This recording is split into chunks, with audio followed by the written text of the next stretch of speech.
tampilkan di situ. Baik. Nah, di sini kita akan berbicara tentang energi kinetik rotasi, ya. Juga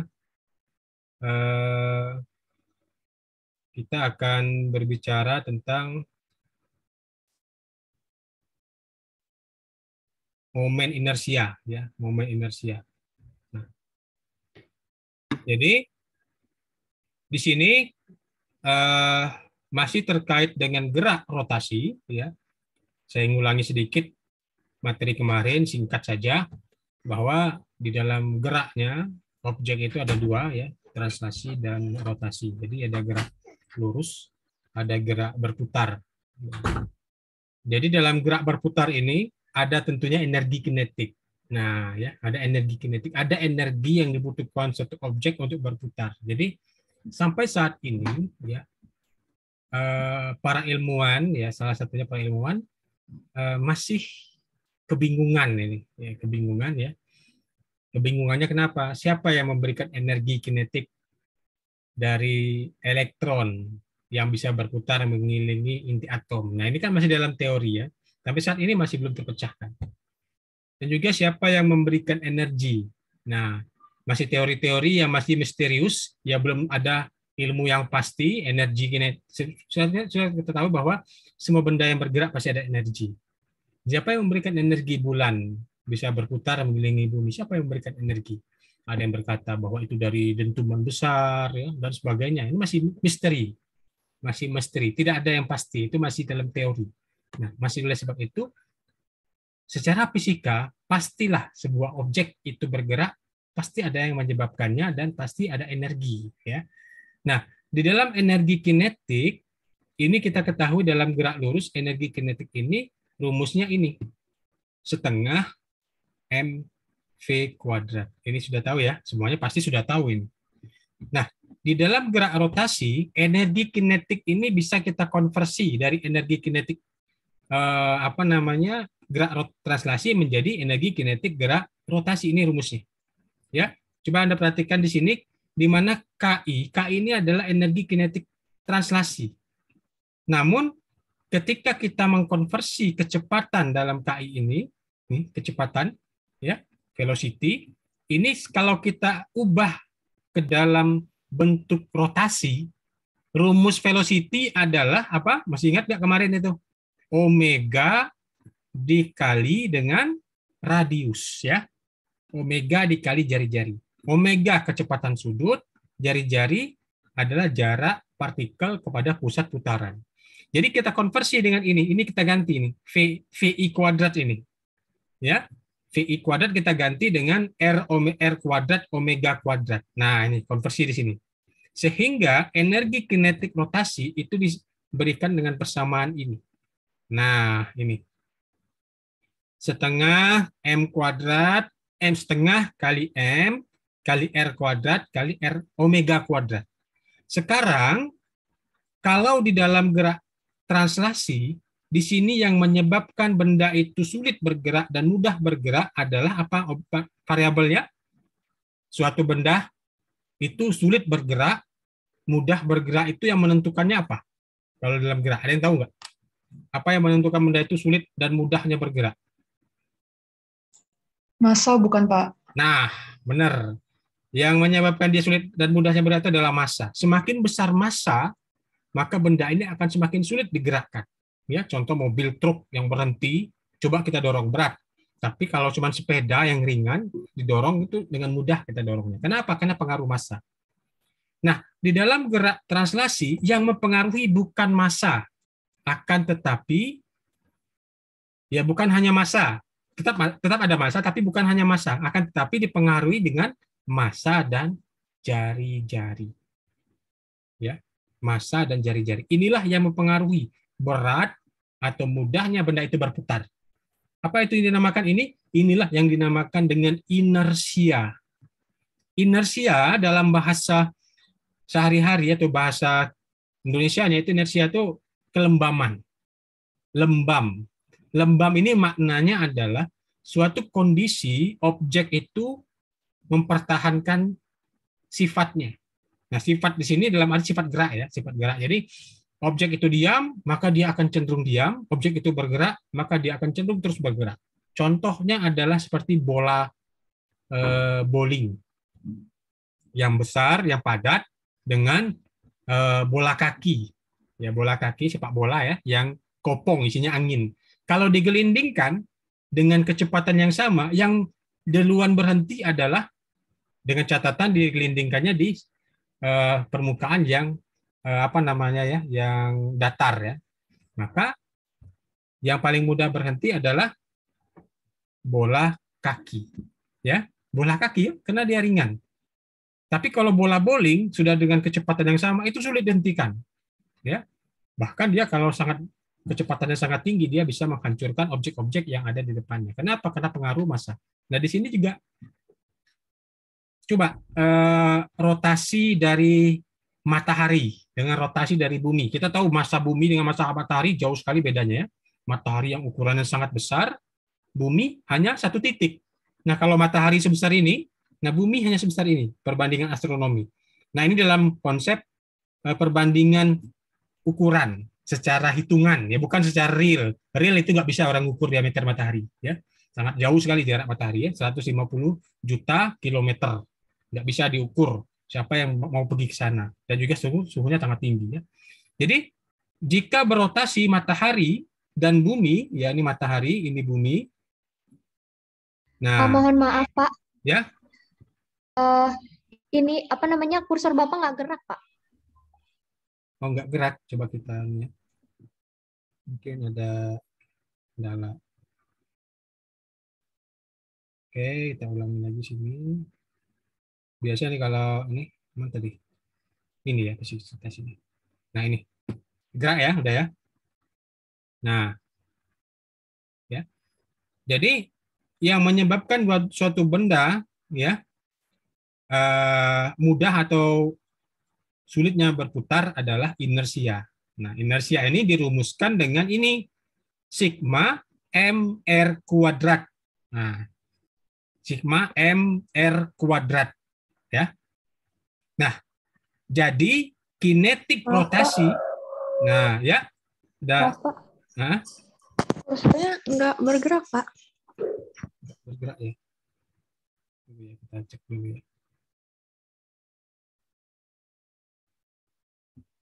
Oke. Kita close dulu PowerPoint-nya, mungkin di restart dulu sebentar. Karena barangkali ini ada gangguan.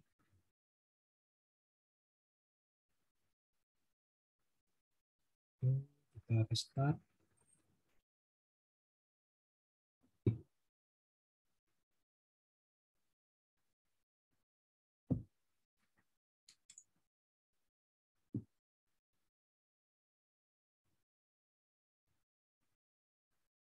Oke, kita ulangi ya. Ya, mudah-mudahan ini sudah bisa dan bergerak ya, nih ya, gerak ya. Oke. Ya, slide-nya kelihatan ya. Nah, jadi kelihatan lagi bisa disampaikan lagi biar Kelihatan, nanti Pak. ini. Ya, kelihatan ya. Oke ya. Kelihatan Pak. Oh, ini your screen sharing is pause. Ini apa nih? Ada kendala di sini ternyata.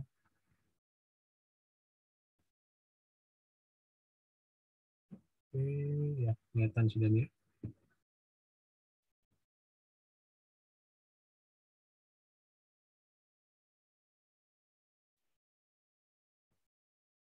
Ya, bergerak ya. Nah, Masih belum Pak. Mohon oh, maaf Pak. ini nih. Oke. Wah, ini dia kendalanya tadi. Sorry, tadi kepencet itunya, pause-nya. Nah, ini baru ya. Resume share. Nah, ya. Resume share. Oke, ini ya. Kelihatan ya. Kita coba ini. Oh, ini dulu. Sebentar. Nah, ya. Oke, sip. Mudah-mudahan tidak kendala lagi ini. Ini baru diubah settingannya. Nah, jadi kinetik rotasi itu setengah I omega kuadrat. Jadi mr kuadrat ini kita ganti dengan I besar, inersia ya. Jadi dikali dengan omega. Nah, sekarang kita lanjutkan. Contoh soal ini, soalnya dalam bahasa Inggris ya. Oke, saya terjemahkan. Molekul oksigen ya berotasi. Nah, dalam bidang XY terhadap sumbu Z ya. Molekul oksigen. Oksigen itu terdiri dari 2 atom O ya. 2 atom O. Nah, gini. Jarak antara atom ini diketahui di sini. Nah, D sama dengan 1,21 kali, ini kali ya, 10 pangkat minus 10 meter. Nah, sedangkan massa satu atom oksigen, nah massa satu atom oksigen, ya, ini ada 2, ini atom pertama, ini atom kedua, ya, satu massa atom oksigen 2,66 kali 10 pangkat minus 26 kilogram. Nah, ya. Nah, sini rotation axis ya, past the center of molecule. Jadi molekul ini berputar di pusatnya. Nah, nih ya, ini sini jaraknya konstan ya, sini jaraknya D. Nah, ini molekul pertama jaraknya kepada pusat putaran adalah D/2 ya. Sedangkan molekul kedua jaraknya ke pusat putaran ini ya, ini juga D/2. Nah, jaraknya D/2 sama D/2 ya. Jadi hitunglah momen inersia. Nah, momen inersia dari molekul oksigen ketika dia berputar. Nah, di sini kita dapat tentukan inersia molekul oksigen itu sigma dijumlahkan karena dia ada 2 molekul, 2 atom, maka masing-masing atom kita jumlahkan. mr kuadrat. Atom pertama masanya M, jaraknya ke pusat putaran D/2, jari-jari ya, dikuadratkan. Atom kedua masanya juga M, jaraknya ke pusat putaran D/2, dikuadratkan. Jumlahnya adalah md kuadrat per 2. Tinggal kita masukkan massa atom oksigen 2,66 kali 10 pangkat minus 26 kg. Jaraknya, nah D-nya 1,21 kali 10 pangkat minus 10. Ya, pangkat minus 10 per 2. Ini dikuadratkan, D-nya dikuadratkan ya. Hasilnya adalah inersianya adalah 1,95 kali 10 pangkat minus 45 kg meter kuadrat. Sangat kecil ya. Sangat kecil karena dia ukurannya atom. Atom itu benda yang sangat kecil ya. Jika kecepatan sudut molekul, nah diketahui berputar. Masing-masing atom berputar dengan kecepatan sudut 4,6 kali 10 pangkat 12 radian per detik. Berapa energi kinetik satu atom oksigen? Energi kinetiknya berapa? Ya, kita cari. Kinetik rotasinya adalah setengah dikali inersia atomnya, molekulnya, inersia molekul, dikali dengan omega, kecepatan sudut kuadrat. Nah, inersia tadi sudah dapat ini nilai. Ya. Kecepatan sudutnya ini dikuadratkan, dikali dengan inersia dibagi 2, sini adalah 2,06 kali 10 pangkat minus 21. Ini adalah energi yang menyebabkan atom oksigen berputar. Nah, dengan energi segini. Coba kita lihat kecepatan sudutnya berapa ini? 4,6 kali 10 pangkat 12, 10 pangkat 6 juta ya. 10 pangkat 9 miliar, untuk 10 pangkat 12 triliun. Ya, berarti 4,6 triliun radian dalam 1 detik. Anda bisa bayangkan sangat cepat sekali atomnya berputar. Ya, ini berdasarkan data. Nah, jadi kenapa dalam teori atom itu berbentuk bulat? Nah, ya padahal kita ketahui atom itu berputar, nih atom O, 2 atom O ini berputar ya. Nah, seperti ini. Saking cepatnya putarannya, maka dia seperti lingkaran. Nah, bisa dibayangkan? Bisa dibayangkan, bisa seperti lingkaran. Coba Anda letakkan batu diikat pakai tali, terus Anda putar cepat-cepat, itu maka batu tadi tidak kelihatan lagi. Seolah-olah Anda memegang piring. Saking cepatnya batu itu berputar. Ya seperti itu juga atom. Atom itu berbentuk bola itu dalam artian bukan atom itu bentuknya bola. Ya, itu karena adalah bentuk dari perputaran elektron yang sangat cepat sehingga dia berbentuk seolah-olah berbentuk bola. Nah, ada yang menyebutkan teori atom bola pejal, ada yang teori atom Digi Thomson dan lain sebagainya. Itu masih teori-teori yang masih sekarang ini belum bisa dilihat secara nyata. Nah, ini jika ya Nah, ini kita lihat gambar di sini. Nah, jika misalkan ini adalah molekul-molekul, ada 4 molekul-molekul, satu diputar terhadap sumbu Y, satu lagi diputar terhadap sumbu Z. Nah, ini ya. Jadi molekulnya gini. Bisa dilihat ya. Nah, ini adalah sumbu X, ini adalah sumbu Y, dan yang menuju, yang menancap di sini sumbu Z. Nah, ini, ini sumbu Z. Jika dia berputar terhadap sumbu Y, maka yang berputar itu yang memiliki inersia itu di sini tidak ada. M yang ini tidak ada. Yang ada inersia hanya M besar ya. Kenapa hanya M besar? Karena hanya M besar yang memiliki jari-jari terhadap pusat putaran, yaitu sebesar A. Sedangkan M ini berputar di tempat. Paham ya? Ini berputar di tempat, tidak ada jari-jari. Sehingga M kecil itu tidak ada inersia. Nah, sedangkan ketika dia berputar terhadap sumbu Z, semuanya ada inersia. Ini ada inersia, ini ada inersia, ini ada inersia, ini ada inersia. Kan dia ada berputar di sini. Ya, ini jaraknya ke sini, ini jaraknya ke sini. Nah ya, tapi kalau berputar sama sumbu Y tidak ada. Sehingga ketika dia berputar terhadap sumbu Y, inersia atom tadi itu adalah MA kuadrat tambah MA kuadrat jadi 2MA kuadrat. Kalau dia berputar terhadap sumbu Z ada 4. Nah, MA kuadrat ada, MA kuadrat ada, MB kuadrat ada, MB kuadrat ada. Jadi ini dia. Paham ya? Jadi inersia itu ada ketika ada jari-jari. Ketika ada jarak terhadap pusat putaran. Nanti ketika belajar analisis struktur statis, mungkin sudah belajar ya, analisis struktur statis tak tentu ya, analisis statika. Nah, ya, kenapa ketika kita meninjau momen itu ketika di titik yang kita tinjau itu tidak ada momen? Karena tidak ada rotasi di situ. Ya, karena tidak ada jari-jari di situ, ya. Nah, next. Menghitung momen inersia. Untuk menghitung momen inersia, kita bisa gunakan persamaan integral. Nanti saya tanya ya terakhir ya. Integral R kuadrat dm. Nah, yang kita cari dengan catatan di sini, untuk menentukan inersia apapun bendanya, yang penting kita cari adalah ininya. Apa? Masanya. Persamaan massa. Karena lembam bendanya itu dipengaruhi oleh massa, tadi sudah sampaikan ya. Dan juga jari-jari. Namun jari-jari tidak berubah. Yang berubah adalah di sini yang kita anggap berubah adalah massa.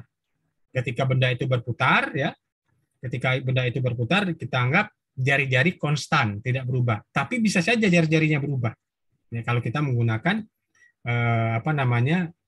misalkan sesuatu yang elastis dan lain sebagainya. Nah, contoh kita menentukan, ini rumusnya ya, integral R kuadrat dm.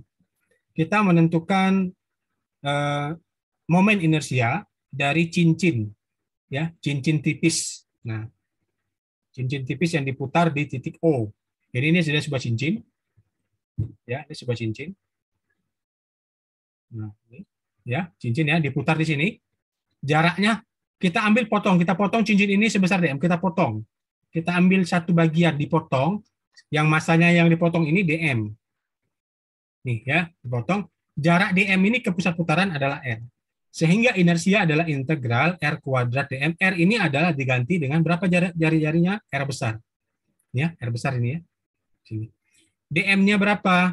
Ketika diintegralkan, dm ini adalah m. Integral dm. Integral dm adalah m. Integral dx adalah x. Integral misalkan dz adalah z. Jadi apapun yang diintegralkan ya dalam bentuk diferensial itu akan kembali ke bentuk awal ya. Jadi integral dm adalah m. Dimasukkan m-nya berapa? M besar. Nah, ya, sini ada m besar, masanya ada besar. Maka untuk cincin tipis seragam inersianya adalah mr kuadrat. Lanjutkan. Untuk batang seragam. Nah, batang seragam, coba perhatikan di sini, batang seragam diputar di tengah. Ya, mungkin Anda bisa tahu ya. Kita ambil bagian kecil di sini, ya, sebesar dx panjang. Batang seragam itu tidak ada tebal, ya, cuma dalam bentuk satu dimensi, ya. Sehingga dm-nya adalah lambda kali dx. Ya, lambda kali x. Mungkin kita pernah mengetahui rho sama dengan m per V. Ini jika dia dalam bentuk 3 dimensi. Kalau dalam bentuk 1 dimensi, lambda M per X. Ini dalam bentuk 1 dimensi. Ya. Jadi karena dia batang tipis ini maka tidak ada tebal, dia dalam bentuk 1 dimensi ini. Jadi massa jenis, kalau ini massa jenis, massa per volume dalam bentuk 3 dimensi, ada panjang, ada lebar, ada tinggi. Tapi kalau dia hanya batang tipis, itu tidak ada tebal.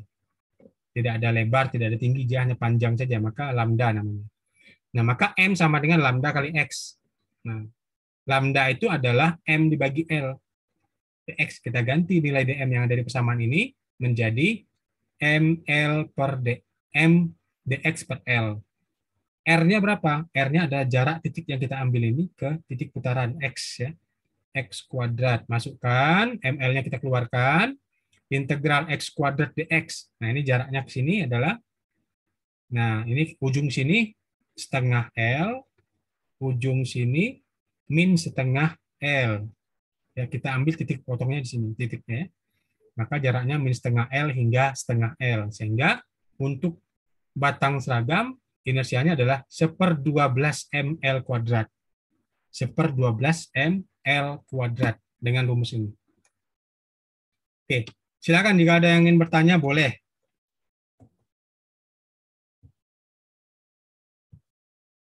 Nah, sekarang kita lihat silinder tebal, silinder padat seragam. Untuk silinder padat, kalau silinder ya, silinder padat ini tentu bendanya 3 dimensi. Kalau dia 3 dimensi, maka di sini kita mencari volume. Volume sama dengan berapa volume silinder? Luas alas dikali tinggi, tingginya L. Luas alasnya adalah bentuknya bentuk lingkaran, maka 2πr kuadrat. 2πr kuadrat, maka kita dapatkan di F itu adalah L2πr dr. Nah, sedangkan 3 dimensi tadi saya sampaikan tadi, rho adalah M per V, maka M sama dengan rho kali V. Rho adalah massa jenis, V-nya kita ganti dengan ini. Ini kita pindahkan di sini. Nah, ini penggantian nilai V. Sehingga M tadi menjadi 2π rho L R kali dr, ya. Konversi, ya. Nah, ini. dm ini kita jadikan ini. Nilai ini kita masuk ke sini, ganti nilai ini dalam rumus umumnya. Masukkan ini dia. R-nya berapa? Nah, jaraknya adalah jarak dari sini ke pinggir adalah R besar, ya. Maka kita ganti R besar nanti ujungnya. Nah, yang tidak bernilai R dikeluarkan. Nah, ini dia. Nah, maka yang tersisa dalam integral adalah hanya R pangkat 3 karena ini ada R kuadrat dikali dengan R yang ada di sini. Ya, jadi R pangkat 3 di sini, ya. Integral R pangkat 3 adalah, nah, integral R pangkat 3, integral R pangkat 3 dr 1/4 R pangkat 4, ya. Nah, karena di sini ada 2, maka 2-nya di sini. Ini coret tinggal 2, maka 2 di bawah sini. Nah, penyebabnya ada 2 sini, ya. Ada 2 di sini. Ini dapatnya tahu dari mana, ya? Ini dari 2 sini dengan hasil integralnya ada 1/4-nya. Nah, maka untuk silinder padat seragam setengah mr kuadrat. Paham, ya? Sampai sini carinya, ya. Jadi inilah asal muasal dari rumus-rumus yang mungkin di SMA pernah pernah menggunakan untuk katrol yang silinder tipis, bagaimana untuk benda yang bentuk batang yang ketika diputar, ya. Manfaatnya apa? Ketika kita menggunakan dalam analisis struktur, ya. Umumnya kita biasanya menggunakan dalam bentuk batang, ya. Batang. Kita juga jarang yang infrastruktur menggunakan bentuk bola pejal, ya, jarang.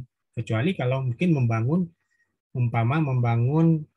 ini roll, ya, mungkin tumpuan yang ada menggunakan tumpuan yang bisa bergerak 3 dimensi, ya. Mungkin pernah melihat struktur yang seperti itu barangkali, ya. Nah, atau bentuk silinder pejal. Nah, ini sering digunakan di sipil, setengah mr kuadrat. Nah, jadi banyak. Nah, ini banyak. Ada yang bentuknya ini silinder kopong, ya, berongga, atau silinder tebal, ya, atau bentuk disk. Ada yang juga bentuk silinder hollow yang ada lubangnya. Ada yang bentuknya pelat. Ini sudah ada ditentukan dari rumus-rumus tadi. Nah, ini rumus-rumus yang ini, ya, ini ini. Nah, ini dicari dengan cara tadi. Nah, dengan cara tadi. Ya. Nah, ini juga dicari dengan cara tadi. Ini, ini. Jadi, kita nggak usah cari lagi. Nah, kita nggak usah, tinggal menggunakan saja. Namun, jika Anda menemukan persamaan kasus yang berbeda, bisa digunakan atau cari sendiri dengan rumus setengah R kuadrat dm tadi. Ya. Nah, oke. Oke, itu yang untuk inersia. Torsi ini sudah kita pelajari kemarin ya. Nah, torsi adalah R kali F atau F kali R sin theta atau F kali D. Nah, torsi ini ada partikel ya di sini. Kita bisa cari partikel berputar di sini. Ini pusat utara di semuanya berarti berputar ke sini. Nah, berputar ke sini ya. Ya. Jadi ini berputar ini partikel ini berputarnya arah sini F1. Nah, maka ini arahnya ke sini. Kalau ini berputar arahnya sini, ini F2. Jadi dalam struktur analisis struktur statik ya, statik struktur yang diam, statik itu diam, statika. Makanya kenapa namanya statika? Karena dia menganalisis suatu benda-benda yang diam. Ya. Jadi kita biasanya menggunakan arah torsi itu kalau Indonesia ke kanan positif, ke kiri negatif. Tapi kalau satuan Inggris itu ke kiri itu adalah positif, ini adalah negatif.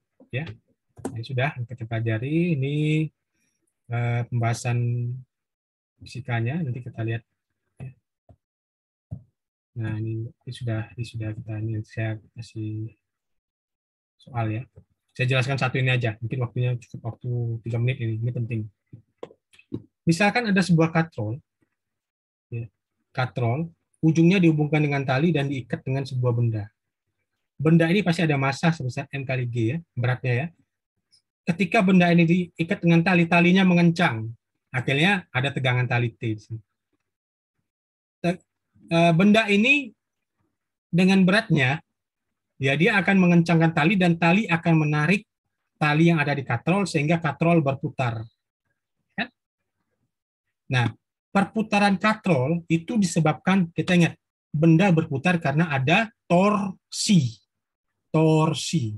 Ingat ya, torsi. Torsi disebabkan oleh gaya dan jari-jari. Siapa yang menyebabkan katrol berputar? Adalah tegangan tali. Ini dia gayanya. T. Berapa jarak tegangan tali ini ke pusat putaran? Jaraknya di sini ke sini adalah R. Maka torsinya adalah F kali R-nya adalah T kali R. Di dalam fisika, selain F kali R, torsi juga nilainya adalah inersia dikali dengan alfa. Inersia dikali percepatan sudut. Sehingga persamaan pertama adalah alfanya adalah percepatan sudut adalah T, tegangan tali, dikali dengan jaraknya ke pusat putaran katrol, terus dibagi dengan inersia. Ya. Nah, berdasarkan hukum Newton, sigma F sama dengan M kali A. Sigma F sama dengan M kali A. Benda ini berputar ke bawah, ya, sehingga mg dikurang T. Mg-nya ini dikurang T, ini jumlah gayanya, sehingga didapat percepatan jatuhnya benda adalah mg kurang T per m. Ya, ini ada alfa, gerak rotasi. Ini adalah rotasi. Ini adalah A, translasi. Ada hubungan. Translasi sama dengan rotasi dikali jari-jari. Ya. Maka kita ganti-ganti, maka didapatlah mg kurang T per m. Nilai jatuhnya balok ini. Jatuhnya ini A-nya adalah m kali G kurang tegangan tali per m. Ya. Nah, sehingga kita dapatkan rumusnya ini. Mungkin itu saja ya, kita cukupkan dulu. Nah, sekarang sesi pertanyaan ya. Saya nanya konsep, nanti saya akan berikan tugas ya. Nanti tugasnya mungkin Anda banyak kerja mandiri. Jika ada yang ingin ditanyakan, nanti boleh sampaikan di grup WhatsApp. Pertanyaan pertama adalah, siap-siap ya, saya panggil, saya kasih pertanyaan dulu. Apa bedanya inersia dalam gerak translasi dan inersia dalam gerak rotasi? Nah, saya tanya nih kepada Siapa yang jarang sekali ditanya? Kayaknya sudah semua ya. Tapi kita acak aja lah. Acak saja. Ini kebagian dari Aditya Kusuma. Aditya Kusuma ada nggak?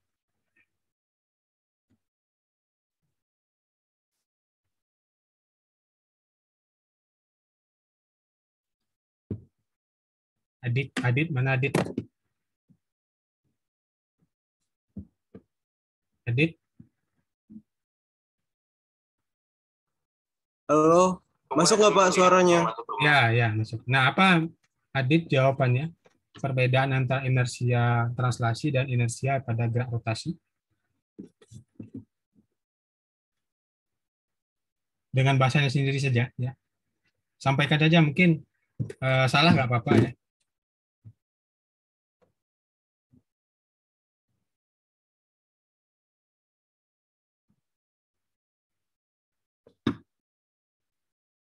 Wah, terlalu lama nih Adit nih. Oke. Adit terlalu lama. Kita coret ya. Kita ganti namanya yang lain. Kan sudah Elsa. Elsa. Halo Elsa. Ya, Ada Pak. di tempat? Ya, Elsa, silakan Elsa, ada jawabannya. Perbedaan antara inersia translasi dan rotasi.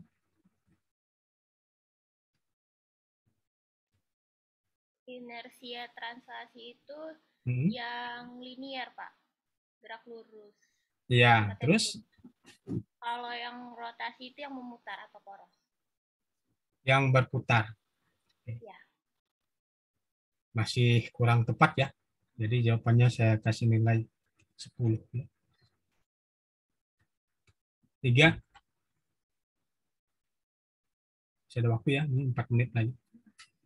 Jadi kalau nggak cukup, nanti kita masuk Zoom kedua untuk absen ya. Ahmad Yusuf. Ahmad Yusuf. Ada Ahmad Yusuf? Halo, Ahmad Yusuf? Iya Pak. Ya, apa jawabannya Ahmad Yusuf? Maaf Pak, bisa diulangi pertanyaan apa?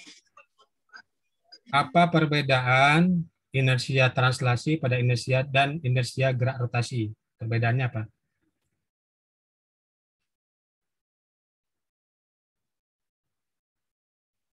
Inersia translasi dengan inersia gerak rotasi. Inersia gerak translasi dan inersia gerak rotasi. Yang terlalu lama, Yusuf, ini sudah berlangsung waktunya. Inersia translasi, gerak rotasi. Ya, apa itu bedanya? Yusuf.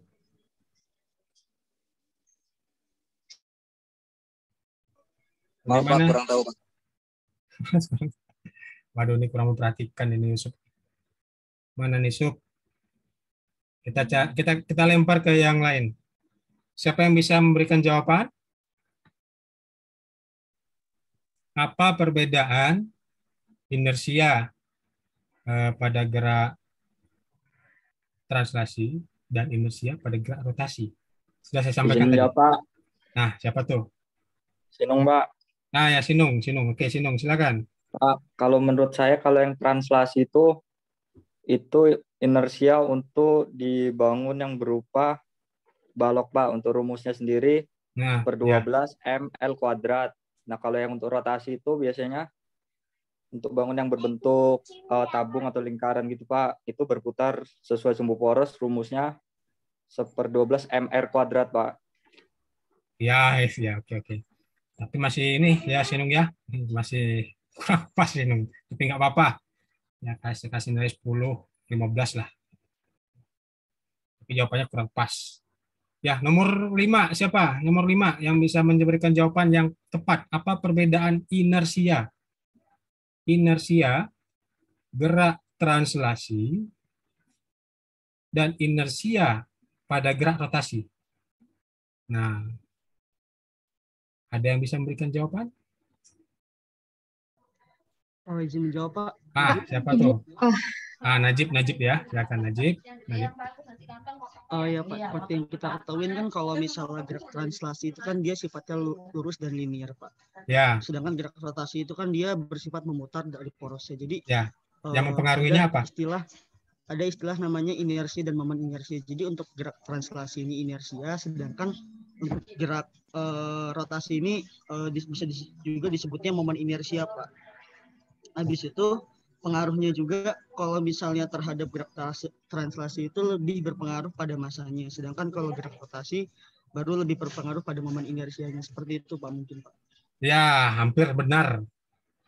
Ya, oke. 85 Najib ya. Oke, ini kita close dulu ya. Nanti Anda masuk lagi ya. Ini waktunya 1 menit. Nanti kita masuk lagi. Close dulu sebentar, nanti sambung di Zoom kedua untuk sesi tanjab dan juga absen ya.